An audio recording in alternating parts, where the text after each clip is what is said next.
Bom dia, alunos, bom dia, alunas do sexto ano.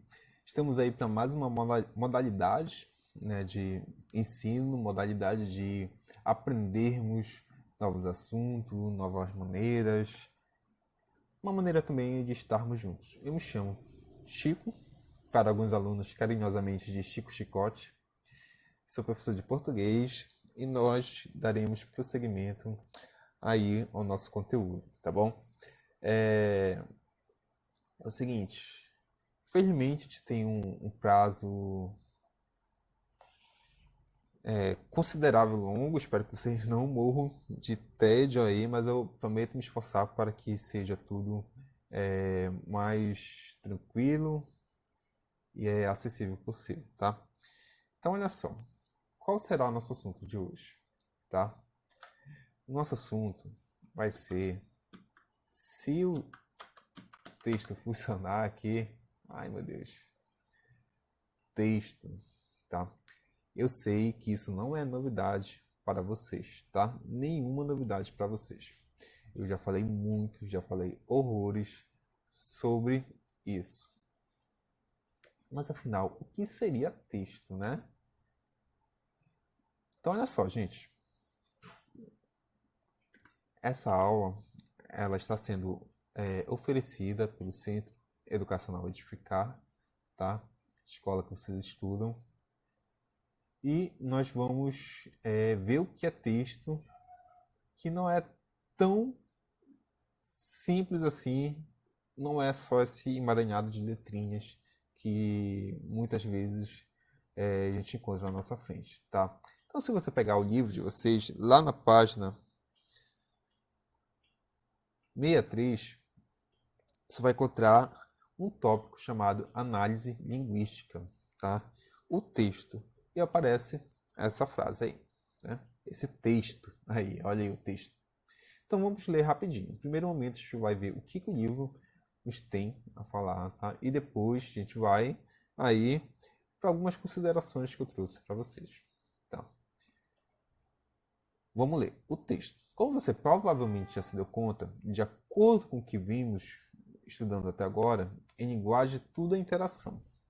Como dissemos no capítulo anterior, ao proferirmos mais simples palavras para alguém, temos uma intenção: pedir, ordenar, agradecer, chamar atenção, lembrar, etc. E as pessoas a quem nos dirigimos procuram captar essa intenção. Na prática, quando você fala ou escreve, quer ser compreendido e o seu interlocutor quer compreendê-lo. Ninguém em sã consciência sai por aí falando para o vento. Por isso dizemos que o sucesso de uma comunicação depende das pessoas envolvidas, que cooperam uma com as outras para produzirem sentido. Entendeu? É mais ou menos como num esporte coletivo, como no futebol. Você pode querer jogar sozinho e fazer uma porção de gols numa barra sem goleiro. Mas qual seria o sentido disso? É preciso interagir, e toda interação se dá por meio de textos. Então, no início do ano, em sala de aula, já falei muito dessa interação, dessa cooperação, dessa nossa necessidade de nos comunicarmos. O ser humano ele tem uma necessidade muito grande de se comunicar com o outro. Ele tem uma necessidade muito grande de simbolizar, de falar uma fofoca, de falar que o dia está lindo, de se expressar, de você ficar todo o tempo falando tio, tio, tio, tio, tio, tio, tio, tio, tio, não é? Então vocês estão se comunicando, né? Nós somos dotados dessa necessidade de interação, de comunicação. Então, para nós nos comunicarmos é primordial, é essencial, entendo isso, muito importante, que vocês entendam o que é texto, né? Então, já está grifado aqui no livro de vocês, olha, texto, olha a setinha do mouse aí, ó, texto. Então, vou até me colocar bem aqui do lado, ó, texto. Se fosse você pegar, você marca texto e grafava. Texto é uma atividade interacional comunicativa ligado a uma situação específica, ou seja, a um contexto, tá? Então, olha aí. Olha só. Aqui a gente já viu que texto não só é um amontoado de palavrinhas. Não só esse monte de palavras que a gente vê na nossa frente, como aqui. Texto é algo que está muito ligado, tem muita relação com a nossa comunicação, com a situação, com o contexto em que nós vivemos, tá? Então, dito isso, nós vamos aqui para algumas considerações, tá? Olha só. Já falamos que hoje nós iremos construir conhecimento sobre o texto, tá? Tudo que está por trás da produção e circulação do texto.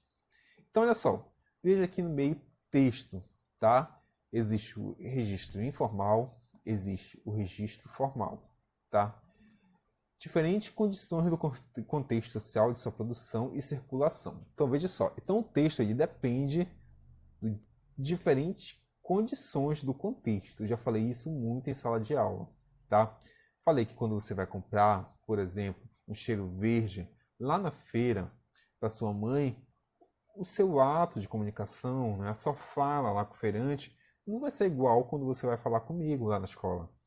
Comigo você vai falar: tio, senhor, pode me dar, por gentileza, uma folha? Quando você vai lá pro feirante falar: alô, tio, beleza? Você pode me dar aí um cheiro verde, né? Você não fala diferente, né? Porque ali na escola você está num ambiente mais formal.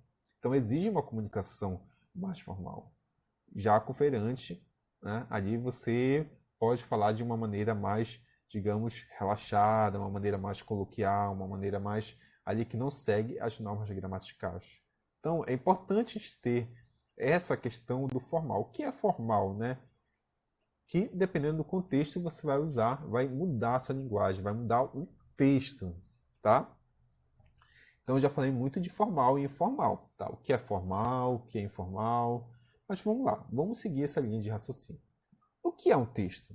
Quando falamos, também produzimos texto ou eles são apenas escritos? Para que servem os textos? O que é um registro formal? O que é formal? O que é informal? E quais as condições se produz um texto? Onde eles circulam? O que leva em conta na hora da produção? Tudo isso aqui é importante, né? O que é um texto? Tá? Para que serve texto? O que é formal? O que é informal? Que condição? Onde? Né? Por que tudo isso é importante? É o mesmo exemplo que eu falei agora há pouco. Quando tudo está ligado a texto. Quando você está pensando, tem texto no seu pensamento. Então tudo tem uma relação muito grande com texto. Uma vez que para você se comunicar é preciso o texto, né? Para transmitir a sua mensagem, transmitir as suas intenções, tá? Então, o lugar onde, em que condições em que for produzido é importante para você se adequar, tá? Quando você for apresentar o trabalho para mim, por exemplo, você não vai apresentar de uma maneira relaxada, né? Alô, tio, beleza? E aí, eu vou começar um trabalho aqui. Não, não é bem assim, tá? Então, olha aí o contexto e as condições, tá? Então, veja aqui embaixo, tentaremos dar respostas a essas questões para que, ao final, você perceba os textos não existem do acaso. Muito se pensa, se considera e se leva em conta quando se produz texto, tá? Então, o contexto, a condição aí é muito importante. Bora prosseguir. Vamos lá, olha só. Você já se perguntou o que é, de fato, um texto? Novamente, essa pergunta. Geralmente, entendemos o texto como um conjunto de frases, ou seja, algo que foi feito para ser lido. Mas a definição de texto não é tão simples quanto parece, como a gente já percebeu, já deu para perceber. Os textos não são apenas escritos, eles também podem ser orais, eles não são simples amontoados de palavras ou frases, ou seja, eles precisam fazer sentido. Nós precisamos compreendê-los para que eles sejam texto. Então, olha só, se fosse você, anotava isso, copiava em algum canto. Texto não são só palavras. Você pode colocar um amontoado de palavras, você pode colocar assim, uma página inteira de palavras. Se não fizer sentido, isso não vai ser texto. Tá? Então, para ser texto, precisa fazer sentido. Tá? Nesse sentido, uma única palavra é capaz de transmitir mensagem de sentido. Ó, aqui está acabando de chover aqui em casa. Ó, se eu falar chuva, você entendeu, né? Só a palavra chuva já pode ser considerada um texto, tá? Uma única palavra é capaz de transmitir uma mensagem de sentido completo. Por isso, ela pode ser considerada um texto. Mas o que leva um texto a fazer sentido? Isso depende de alguns fatores, como o contexto e o conhecimento de mundo, que nós vamos ver agora mais detalhadamente. Tá? Então veja aí, essa figura aí, olha, parece uma janela de um prédio que está pegando fogo, né? E, se eu não me engano, tem uma pessoa ali, tá? Qual é a ideia que essa imagem ao lado nos remete? O que ela nos faz pensar? Né? Provavelmente, se estivéssemos perto, aí nós ouviríamos a palavra socorro sendo proferida, né? E a gente ia compreender muito bem essa situação. Então a gente ia tentar ligar para o bombeiro ou tentar salvar essa pessoa de alguma forma. Então olha só, vamos ler aqui. O nosso conhecimento de mundo, nossas experiências acumuladas ao longo da vida, nos fazem compreender que diante de um incêndio, qualquer pessoa que lá esteja precisa ser socorrida com urgência, estando ela ou não ferida. Desse modo, não nos seria estranho ouvir a palavra socorro, agora entendida como um texto, pois compreenderíamos sua plenitude. Em outras palavras, o que ele está falando aqui, que basta uma palavra e o contexto de estar ali no prédio, pegando fogo, e ela gritasse socorro, você entenderia, você iria compreender o que ela estava querendo se comunicar, tá? Então, ela queria ajuda. Uma simples palavra, se socorro, você já entenderia, tá? E se essa palavra fosse dita em outro contexto, em outra situação, né? Então, olha aí como é importante o contexto, né? Então, pois é, o contexto é importantíssimo, é fundamental quando você vai se comunicar, quando você vai produzir seus textos. Então, bora ler aqui, ó. Olha a setinha do mouse. O contexto pode ser explícito, quando é expresso por palavras, o texto em que se encontra a frase, ou a frase em que se encontra a palavra. Ou implícito, quando está embutido numa situação em que o texto é produzido. Logo, a simples mudança de contexto faz com que a palavra socorro seja interpretada de maneiras diferentes. Na situação analisada, embora a palavra seja proferida dentro de um fumaceiro, ela está totalmente dentro do contexto. Por isso, produz sentido. Forma um texto. Já se a pessoa que a proferisse estivesse aparentemente feliz, numa festa de aniversário, por exemplo, e do nada gritasse socorro, ninguém entenderia, uma vez que a situação em que ela foi proferida não comportaria o sentido de tal palavra. Se você tivesse um aniversário e gritasse socorro, né, eu poderia entender que você estaria tendo um ataque de riso, sim, que não estava aguentando a barriga doendo, né? Então, o contexto é muito isso, né? A situação que você está vivenciando. Né? E existe o contexto explícito, né? Aquilo que está propriamente escrito, que está dito, e o implícito. Imagina que você e seu coleguinha lá na sala sabem de uma fofoca e acontece alguma coisa relacionada com essa fofoca e vocês só olham um para o outro e vocês entenderam tudo. Né? Esse contexto é implícito, tá? Porque não está dito. Você entendeu, mesmo que não precise falar, mesmo que não precise escrever, certo? Então, na imagem ao lado, aqui olha a setinha, não cabe um pedido de socorro. Pelo que vimos, trata-se de uma pessoa em plena felicidade e emoção em contato com a natureza, certo? Então, bora lá. Conhecimento de mundo. Ao longo da sua vida, o leitor adquire conhecimentos utilizados durante a leitura dos textos. O leitor constrói o sentido do texto quando articula diferentes níveis de conhecimento, entre eles o conhecimento de mundo. Esse tipo de conhecimento costuma ser adquirido informalmente, através de nossas experiências pessoais e convívio em sociedade. Ativar seu conhecimento de mundo no momento certo pode ser útil tanto para salvar a vida no meio da floresta de um incêndio ou para resolver questões de um vestibular, por exemplo, né? Então, olha só, desde criança a gente vai acumulando informações, a gente vai criando aí é, vários conhecimentos que nos ajudam, tá, a escrever um texto, a nos comunicarmos. Vocês mesmos chegam com várias informações que vocês vão adquirindo em casa, na televisão, na internet, que é, faz com que vocês se comuniquem, vocês criem texto. Muitas vezes vocês trazem uma informação de uma banda, um seriado que eu não conheço.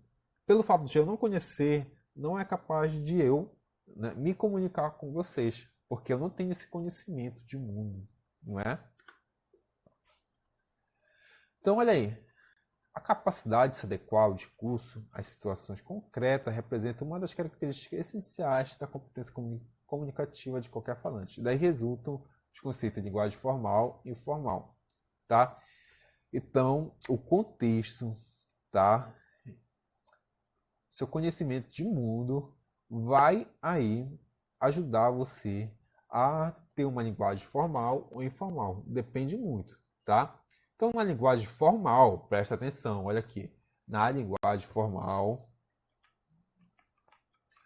vou até, olha aqui, ó, linguagem formal, tá vendo?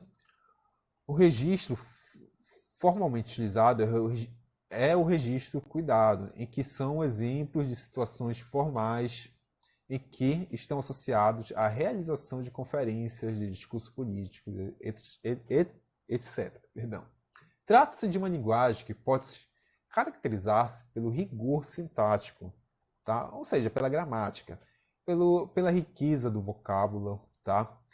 De tipo erudito e pelo uso de formais de tratamento adequado do contexto. Ou seja, em outras palavras, a linguagem formal, tá? Ela sempre vai estar relacionada com uma maneira mais erudita, mais rica, mais gramatical de se falar, tá? Uma maneira mais bonita, em outras palavras. Tá? Já a linguagem formal, pelo contrário, é aquela em que os falantes usam entre amigos, tá? Quando você está fofocando com seu coleguinha, com a sua mamãe, em que a preocupação com a correção linguística é menor e o vocábulo utilizado é simples, incluindo frequentemente palavras e expressões familiares, bem como lá na feira, o exemplo, né, você vai usar uma linguagem informal. Você vai falar de uma maneira assim bem relaxada, bem descontraída com o senhor, o tiozinho que está vendendo lá a sua verdura, não é? Então depende muito aí do contexto. Se você for numa palestra, né, aí você vai falar certo, tá? Mas se você estiver aí com a sua família contando aquela fofoca, aquela piada, aí você pode usar um contexto mais relaxado, tá bom? Então bora lá, o próximo slide. Então vamos ver, ó. Segundo o dicionário, a expressão registro formal e registro informal define o contraste entre os conceitos correspondentes, né? Bora prolongar que nosso tempo já está bem avançado. Assim. Então, quando usamos o registro formal dos textos, tanto falado quanto escrito, em situações formais, como um discurso de formatura no congresso, numa reunião de negócios, numa palestra, numa redação escolar. Ah, isso aqui é importante. Isso aqui é muito importante. Olha só. Redação escolar, tá? Tem que ser o uso formal, ou seja, o uso ali da gramática, uma riqueza do vocábulo ali, de uma maneira que fique um texto bem compreensível e bem justo a esse contexto que é da escola, tá? Então vamos aqui seguir. Para o outro lado, usamos o registro informal falado ou escrito quando estamos em casa, com nossos familiares, na rua, com amigos, no campinho jogando bola, no piquenique, enfim, né? As situações aí que vocês estão fora de coisas que exigem muita importância, seja muito formal, tá? Bom, então, pelo que vimos até então, podemos perceber que, dependendo do contexto em que estamos inseridos, o quem estamos, para quem falamos ou escrevemos, tudo isso vai ser importante para a escolha do registro do texto que iremos usar, tá? Isso significa o quê? Não produzimos textos aleatoriamente, tá? Sempre devemos levar em conta todos esses fatores para produzirmos textos adequados. Olha aqui, para produzirmos textos adequados aos eventos comunicativos. Ou seja, produzir texto de acordo com o contexto, de acordo com a situação que você está ali. Assim, seria inadequado ao falar, seria inadequado ao contexto chegar, por exemplo, no consultório médico e olhar para o atendente e perguntar: pô, meu, esse doutor vai atender o povo ou não? Né? Porque você está ali numa clínica, no hospital, então exige um tratamento, um comportamento mais adequado, certo? Então, as gírias deveriam ser evitadas, tá? Pronome demonstrativo cujo uso na situação acima dá tanta ideia de proximidade do falante, de intimidade, né, desprezível, quanto espacial. Olha aí. Bora continuar aqui. Então, olha só. Na referida situação, seria adequado ao contexto social ele perguntar: o médico vai atender hoje? Né? Seria mais bonito da parte de vocês. Dessa forma, o falante manteria o respeito com as pessoas que supostamente ele não conhecia, né? E ainda que as conhecesse, o contexto, né, de um consultório não autorizaria ele falar daquela forma, tá? O contrário também poderia acontecer. O filho chega em casa da escola e, ao encontrar os pais no horário de almoço, ele proferia a frase: excelentíssimos pais, boa noite. Sentar-me-ei nessa cadeira para esse nobre jantar que iremos degustar. Aí teu pai vai olhar assim: menino, tu tá doente? Nunca te vi falar assim, né? Olha aí. Então, excelentíssimo, João, hoje, tudo isso aí é uma linguagem muito rebuscada, muito erudita, muito formal para, para você falar em casa, tá? Já que falamos em tratamento adequado, sugerimos que você pesquise no livro de português ou em alguma gramática os pronomes de tratamento, né? Por exemplo, excelentíssimo, o que mais? Vossa Alteza, reverendíssimo, tudo isso são pronomes de tratamento. Pesquisa aí e mande lá no privado, no WhatsApp. É, é, esses pronomes, né, de tratamento, né, essas maneiras de evocar aí a pessoa com quem você vai falar, tá? Onde será a circulação do seu texto? Tá? Um ponto muito importante também. Mas isso aqui vai ficar para a próxima aula, tá? Já atingimos nosso tempo para não ficar muito grande esse vídeo, para não ficar muito desgastante para vocês, tá?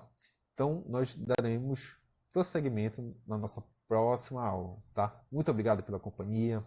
Beijo do Chicote e espero que vocês tenham compreendido. Qualquer dúvida, vocês podem entrar em contato lá no WhatsApp, tá bom? Beijão, gente, e até mais.